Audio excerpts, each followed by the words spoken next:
trazer aqui mais uma informação. O governador do Rio de Janeiro, Cláudio Castro, está pelo menos 6 meses em campanha para que justamente os Estados Unidos declarem o Comando Vermelho organização narcoterrorista e apliquem às facções criminosas as sanções previstas para esse tipo de organização. A informação é do jornal O Globo. No início de 2025, o governo do Rio entregou à Embaixada dos Estados Unidos no Brasil um relatório em que lista o que seriam os benefícios da mudança de classificação. No documento, a gestão de Cláudio Castro argumenta que o enquadramento do Comando Vermelho como organização terrorista facilitaria pedidos de extradição de chefes do Comando Vermelho, refugiados em países como Paraguai, abriria caminho para parcerias com Interpol, DEA, FBI e ONU no combate às redes de tráfico e ampliaria o alcance de sanções para empresas de fachada e aliados econômicos do Comando Vermelho no exterior. No mês de maio deste ano, o assessor do Departamento de Estado americano, David Gamble, esteve no Brasil para discutir o tema organizações criminosas transnacionais, Piotr. E aí a gente acrescenta uma informação: nenhum representante da Polícia Federal aceitou se encontrar com esse representante do governo americano justamente para discutir essa questão. Trago aqui, é uma janela de oportunidade agora para os governos de direita mostrarem como lidam com essa situação aí, com essa questão da segurança pública, Piotr? É sim, e vou retomar um ponto anterior. Por que o governo do Rio recorreu, por exemplo, tomando pelo valor de face essa informação publicada pelo jornal o Globo, aos Estados Unidos? Porque ele não vê esse tipo de possibilidade dentro do governo brasileiro. Ninguém vai recorrer a uma nação estrangeira se ele vê exatamente estratégia e política de combate à insegurança pública, à violência, a facções criminosas, a organizações terroristas do seu próprio país. O governo federal já disse por mais de uma vez, e eu estou falando do governo Lula, que não quer classificar essas facções criminosas no Brasil como organizações terroristas. Já disse isso. Talvez mude de opinião, mas por enquanto não. Por enquanto é esse o entendimento. Aí eu recorro, por exemplo, ao que disse num dos tweets aí, dos posts no X do Gilmar Mendes, que você mencionou, Paula. Aí diz assim: veja o discurso, toma cuidado com esse discurso, que é um discurso bem já sacado, né? Em abril de 2025, diz aqui o Gilmar Mendes, o ministro do Supremo Tribunal Federal, a Corte, referindo-se ao STF, foi além e determinou que o Estado do Rio de Janeiro apresente um plano de reocupação dos territórios dominados por facções de milícias, com a presença permanente de serviços públicos como educação, saúde, moradia e assistência social, de modo a devolver às comunidades segurança e a dignidade negadas pelo abandono estatal. Fecha aspas. Como é que você vai colocar escola, como é que você vai colocar serviço público essencial à população se quem manda é o morro? Se quem manda é o traficante que está lá no morro? Foi uma agência bancária lá. Exatamente, o serviço público não entra lá sem pedir a autorização do traficante. Então, quer dizer, as coisas são feitas por etapas. E eu vou fazer uma comparação aqui, que eu sei que pode ser grave, mas a lógica é a mesma. Você primeiro tinha que desocupar a Europa dos nazistas para depois recuperar a Europa. Não dá para fazer as duas coisas ao mesmo tempo. Por isso que houve o dia D. Foi uma incursão militar gigantesca, planejada de forma muito competente, tanto que foi bem sucedida. Obviamente, com a perda de soldados, e eu estou falando dos soldados que estavam dos aliados, porque, obviamente, era um confronto, tamanha a gravidade que se passava. Eu tenho áreas sitiadas hoje, e sitiadas pelo crime. Eu primeiro preciso tirar esse traficante que acha que é dono do morro. Porque são essas as pessoas que estão hoje sob o jugo do tráfico. Essas pessoas precisam ter primeiro a liberdade, o primeiro preceito fundamental que o Supremo alega na DPF, né? É o de ir e vir. Essas pessoas não têm direito de ir e vir livremente. Isso é garantido pela Constituição. Aí o Supremo fala assim: determinamos ao governo do Rio que faça isso ou aquilo. Estava fazendo já, porque essa postagem aqui, ele está dizendo que foi em abril de 2025... Desde janeiro, o governo do Estado do Rio de Janeiro estava planejando essa operação e está fazendo pela ordem correta. A ordem é: tira o criminoso que acha que é dono daquela região. Devolve à população. Uma vez em que o Estado possa ter acesso livremente, sem correr risco de ser atacado com tiros de fuzis por traficantes, aí você entra com os outros serviços. Pergunte à população de forma muito clara o que ela primeiro precisa: de liberdade. porque ela não tem essa liberdade quando ela está sitiada por um traficante que impôs barricadas dizendo que aquele terreno é do tráfico e não do Estado brasileiro, e tampouco daquelas pessoas que vão lá. Depois, sim, claro, é preciso continuar. Então, esse discurso de sociólogo de quinta categoria não convence quem é a vítima, e a vítima são aquelas pessoas que estão lá. O governo do Estado do Rio de Janeiro começou por onde tem que começar. Primeiro desocupa, primeiro tira o traficante de lá. Tira a influência do tráfico e devolve as pessoas. Depois vem uma série de serviços, claro, como todo mundo tem direito, até por uma questão constitucional. Diga, Augusto. Olha aqui, eles, a Polícia Federal, a polícia divulgou detalhes muito importantes, né? Eles já são removidas aí toneladas de barricadas todo dia. A barricada, ela determina, ela não diz hoje mais apenas, né, olha, não entra aqui o caveirão, né, a partir daqui, não. Dali para frente, a área é uma zona de exclusão controlada pelos bandidos, sim, pela organização criminosa e não mais pelo Estado brasileiro. Não há vestígios do Estado brasileiro dali para cima. Então, eles cobram por serviços, vivem da ocupação territorial. São donos. Então, o governo federal não entende que é preciso, primeiro, reanexar aquilo ao mapa do Brasil de verdade. Recuperar o controle sobre isso. Um governador faz uma operação dessas, começa a sofrer represálias. É um absurdo ele poder revelar, por exemplo, que pediu 2 vezes a cessão daqueles blindados que a Marinha tem lá no Rio e foi negado. Não pode usar isso aí. Os bandidos usam o que quiserem, repito, até drones. Em vez de se preocupar com a bandidagem, eles se preocupam com os bandidos que morreram. Como é que pode? É o seguinte, eu não estou sendo cruel, não, estou constatando. Quando alinharam aqueles corpos dos mortos, apareceram lá já quase seminus, mas eles estavam vestindo roupa do exército, vários deles. A população que contempla aquilo lá, não vi ninguém desesperado, ninguém chorando ali porque eram bandidos que controlam o morro. Tem nada a ver com os moradores honestos. Sim, claro.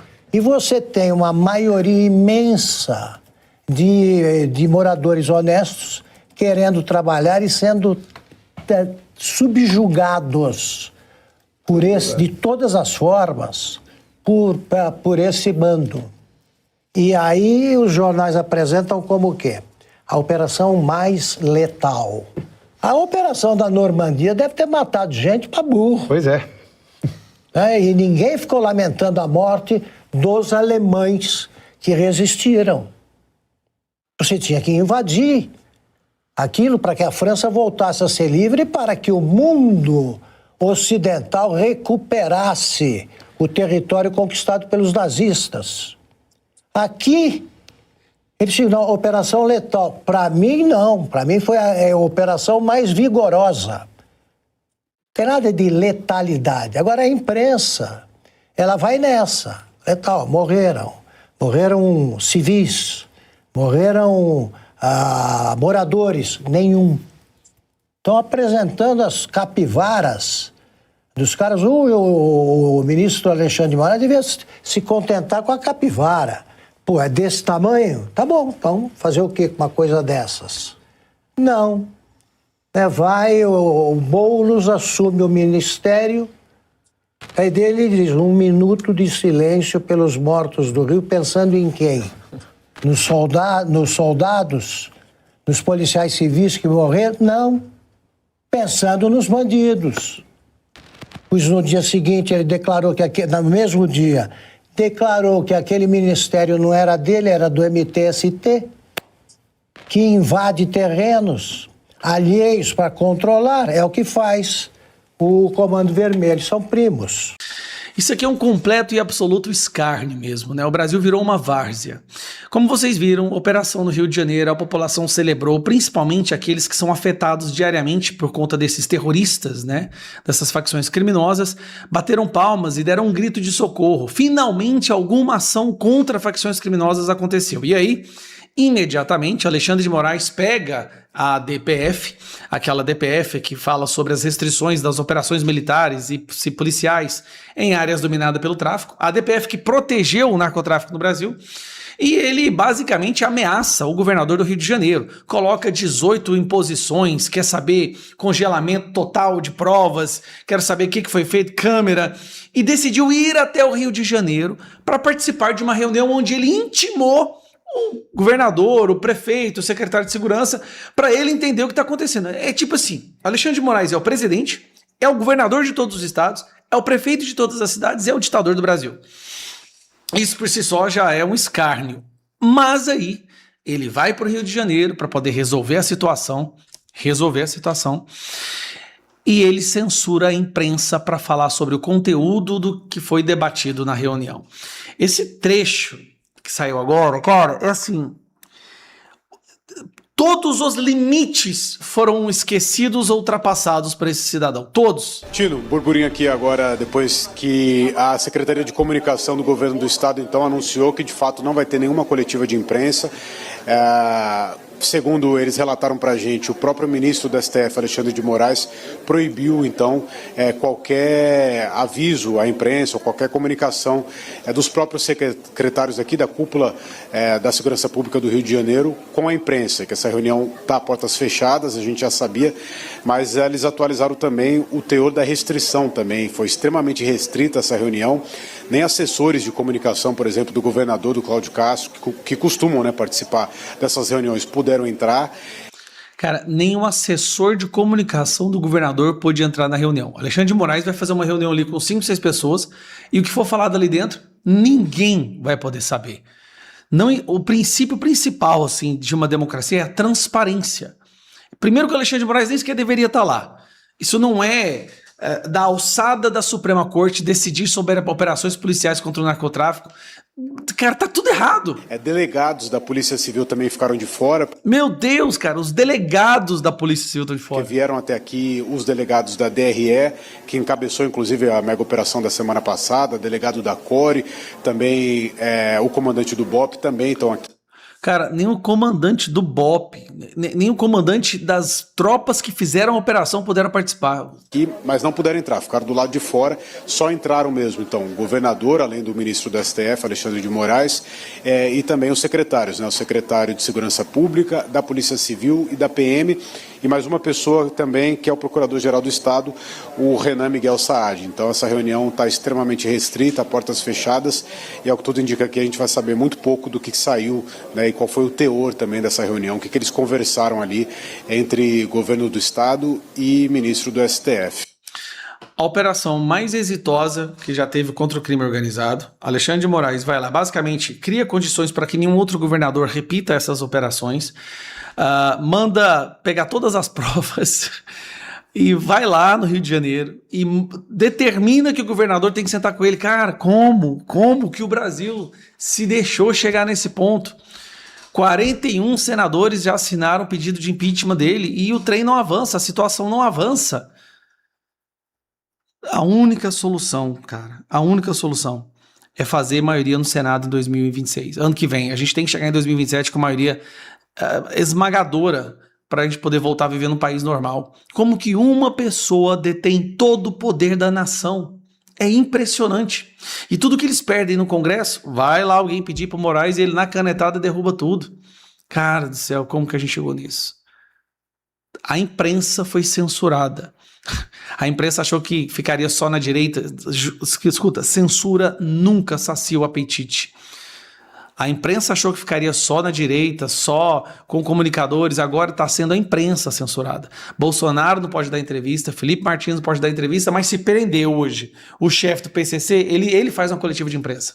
E a rede social desse pessoal do narcotráfico está tudo funcionando perfeitamente, mas a do Bolsonaro, do Felipe Martins e do Nelson Silveira não. Gilmar Mendes deu uma manifestação nesses dias dizendo o seguinte sobre a Operação do Rio. temos que nos perguntar o que de errado temos feito. Eu vou contar para você, Gilmar. Eu sou André Marcílio, advogado, professor de Direito Constitucional, e já peço a vocês que se inscrevam aqui no canal. Vamos bater a nossa meta aqui de 400 mil inscritos, aí depois a gente dobra a meta, mas antes a gente bate e a gente vai preparar alguma surpresa aqui para vocês quando batemos a meta, 400 mil inscritos, estamos à beira de... Vamos lá, vamos juntos. Também clique no joinha, assim você dá o seu like, e o seu like é entendido pelo algoritmo como se o conteúdo fosse relevante para você, e aí o algoritmo distribui o conteúdo para mais gente. E também considere aqui se tornar membro do canal. Você recebe conteúdos exclusivos e também tem prioridade nas respostas que eu dou a vocês quando vocês deixam perguntas nos comentários. Bom, o Gilmar está querendo saber o que nós temos feito de errado. Temos que nos perguntar o que temos feito o que fizemos de errado diante da necessidade dessa mega operação ou da repercussão que teve essa mega operação no Rio de Janeiro. E eu vou te contar, Gilmar, sabe o que a gente fez de errado? A gente não, o que vocês fizeram de errado. Vocês se tornaram governadores do país. Vocês se tornaram um poder absolutamente monstruoso que engole a todos os demais e que, por isso, permite que nós chamemos o que nós temos hoje no país de uma ditadura da toga, como se convém dizer. Desde 2019, quando esses inquéritos infinitos começaram e se desdobraram em tentáculos que agarram a tudo e todos. É isso que aconteceu de errado no país, porque a partir dali os governos deixaram de ter autonomia para fazer a gestão que acham adequada da segurança pública. Vocês não entendem nada de segurança pública. E o Rio de Janeiro sabe como resolver o seu problema. Tanto que a gente teve aí pesquisa dizendo que 90% das pessoas que moram nas favelas apoiaram a operação, enquanto 55% das pessoas do Brasil apoiam. Ou seja, quanto mais próximo do problema, mais as pessoas apoiam a operação, porque elas sabem como funciona e vocês não.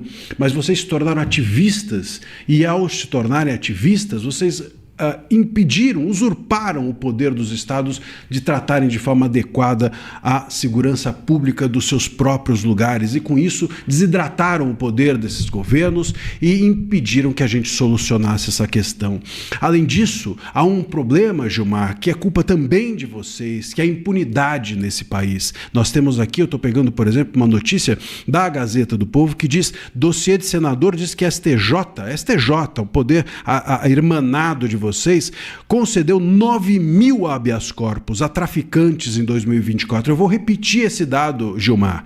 Um dossiê do senador disse, está na Gazeta do Povo aqui do dia 15/10 de 2025, o STJ concedeu 9 mil habeas corpus, liberando traficantes só em 2024, 9 mil em um ano. Faz a conta aí, é quase 1.000 habeas corpus por mês.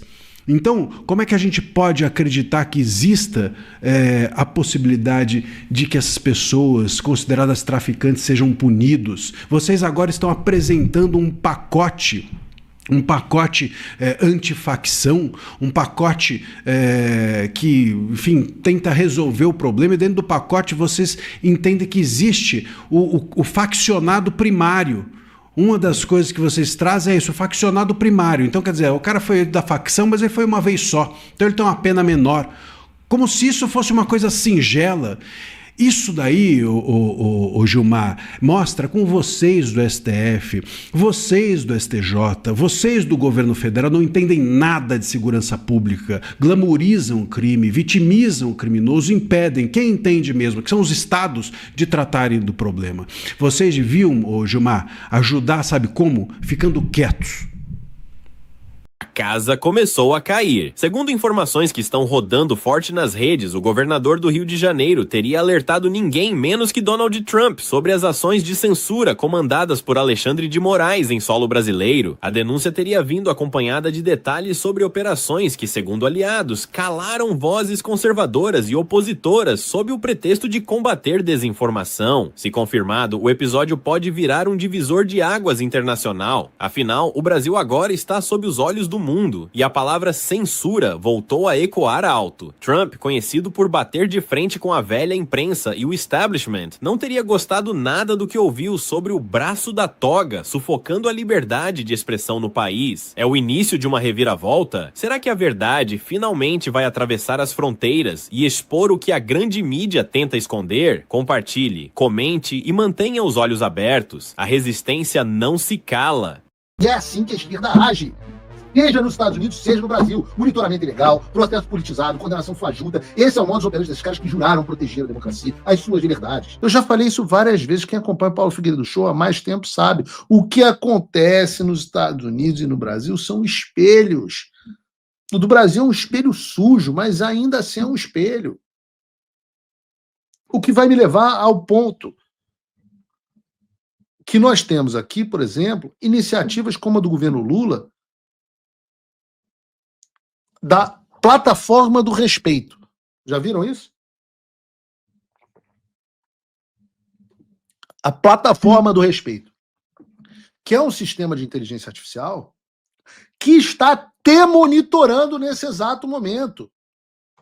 Procurando o quê? Conteúdo que seja identificado como anti-LGBT. Para que, caso seja encontrado, você seja processado criminalmente. E o mundo está de olho nisso. Aliás, essa plataforma do governo Lula foi denunciada pela Alliance Defending Freedom, a ADF, que é uma organização americana que desmontou a farsa por trás da história de que é uma ferramenta para promover a tolerância e não algo para te monitorar e te punir. Segundo, vejam, eu estava falando de um escândalo nos Estados Unidos, agora estou falando de um escândalo no Brasil sendo desmascarado por uma ONG americana. Segundo a ADF, essa plataforma do governo Lula foi construída em parceria entre uma ONG chamada Aliança Nacional LGBTI+, e o Ministério dos Direitos Humanos. E o que ela faz na prática é escanear sites, blogs, páginas de jornais, perfis de parlamentares em busca de conteúdo problemático. Conteúdo problemático. Lembram lá da desordem informacional que eu falei na terça e repeti hoje? Essa IA detecta mesmo ironia e sarcasmo. Vai quebrar comigo, né? Então nem piada você pode fazer. E aí, depois que ela detecta esse conteúdo problemático, o que se segue é um processinho com você, contra você, com imagens e vídeos sendo utilizados como evidência. Agora, fique feliz, porque tudo isso é bancado com o seu dinheiro, através de emendas do deputado mais pica do parlamento brasileiro. 300 mil reais de emendas parlamentares do Érico Hilton ou Felipe Santos Silva. Tem um sistema avançado de inteligência artificial monitorando o que o Marcinho VP está falando no Instagram? Não! Tem algum monitorando as centenas de perfis de traficantes que diariamente postam fotos e vídeos mostrando fuzis e os produtos dos roubos que eles fazem? Não! Mas tem monitorando se você faz ou não piada de boiola no X. E é assim que a esquerda age. Seja nos Estados Unidos, seja no Brasil. Monitoramento ilegal, processo politizado, condenação fajuta. Esse é o modus operandi desses caras que juraram proteger a democracia, as suas liberdades, desde que seja a sua liberdade para traficar drogas. Não pode ser um discurso de ódio. O discurso de ódio tem que ser eliminado. Tipo, discurso de ódio, tipo defender a família, defender a polícia militar, os fetos contra o aborto. Essas coisas radicais da gente. Da extrema-direita. Nós somos a extrema-direita. E se eu não falo esse troço no Paulo Figueiredo Show, você vai ouvir aonde, meu filho?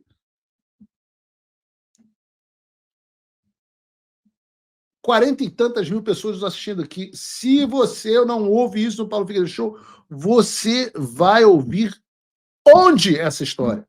Não vai sair na Globo, não vai sair na Folha, você nunca vai ouvir falar desse troço.